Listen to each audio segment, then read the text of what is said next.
নমস্কার বন্ধুরা, আজকে আপনাদের সাথে শেয়ার করব হেলদি ও টেস্টি ব্রেকফাস্ট বা লাঞ্চ বক্স রেসিপি ডালিয়ার সবজি পোলাও। এর জন্য আপনার বাড়িতে যা যা সবজি আছে সেগুলো কুচি কুচি করে কেটে নেবেন। দেখুন আমি কি কি সবজি ব্যবহার করেছি।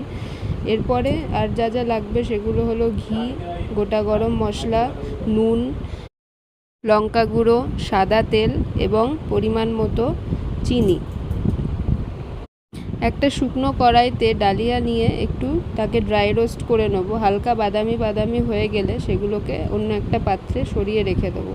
এরপরে কড়াইতে সাদা তেল অল্প পরিমাণে নিয়ে তার মধ্যে গোটা গরম মশলাগুলো ছেড়ে ভালো করে একটু নাড়াচাড়া করে নেব।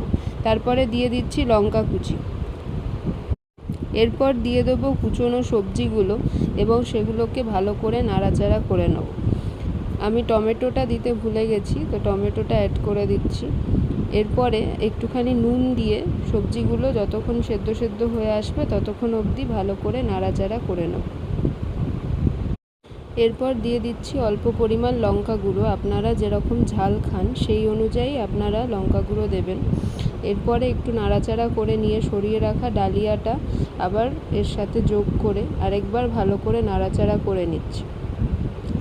দেখুন মোটামুটি ডালিয়ার সাথে সবজিগুলো ভালোভাবে মিশে গেছে। এরপরে একটু আদা টুকরো নিয়ে সেটাকে আমি অল্প অল্প করে গ্রেট করে এর সাথে মিশাচ্ছি। তারপরে যতটা আমি ডালিয়া নিয়েছি তার ডবল পরিমাণ জল দিয়ে তার মধ্যে প্রয়োজন অনুসারে চিনি আমি মেশাচ্ছি।